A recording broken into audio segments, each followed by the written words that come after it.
안녕하세요, 강나라입니다. 여러분, 저희 회사 앞이 수요 집회가 열리는 곳인데요. 오늘은 이것과 관련된 이야기를 좀 해보려고 합니다. 함께 가시죠.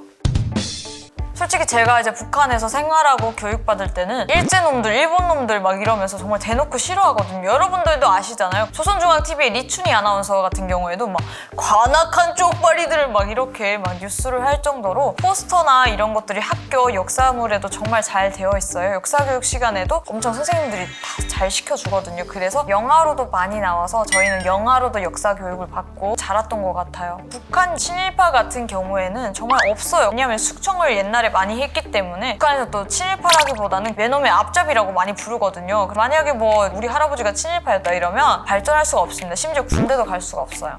그럴 정도로 북한에서는 이걸 확실하게, 북한은 그리고 또 신분 계층이잖아요. 출신 성분이 되게 중요하기 때문에 친일파 후손 같은 경우에는 사회에서 그냥 조용히 살아야 합니다. 저희 고향 청진에서 일본군 위안소가 발견됐다는 기사가 있더라고요. 제가 그 기사를 찾고 해서 찾았는데요. 한번 읽어드릴게요. 노동당 기간지 노동신문은 1998년 5월 함경북도 청진시 청암구역 방진동에 일제시대 해군 전용 위안소와 성병 검진소가 보존돼 있고, 그 기사에 따르면요, 청진이랑 중국 동북 지역이랑 거리가 가까우니까 북한 여성들이 남한 여성들보다 좀 더 일찍 일본군 위안소로 끌려갔다고 하더라고요. 일제는 청진 북쪽에 자리 잡고 있는 방진마을의 운월루, 그리고 풍해루라는 위안소와 성병 진료소를 지었다고 하는데요. 정확히는 함경북도 청진시 청암구역 방진동인 거죠. 청암구역까지는 아는데 방진동은 저는 처음 들어봤던 것 같아요. 풍해루와 운월루는 당시 큰 도시에 있었던 유각의 이름이었던 거죠. 피해자 증언 외에 위안소라고 증명할 수 있는 증거 같은 경우에는 우리 남쪽에서는 발견된 게 크게 없었거든요. 근데 북쪽에서는 이런 시설들이 발견됐으니까 정말 풍해루와 운월루는 중요한 증거인 거죠. 하지만 풍해루와 운월루에 관해서도 생존자들의 증언 외에 문서 같은 물증은 발견되지 않았다고 합니다. 문서나 물증이 더 있었으면 더 확실한 증거였을 텐데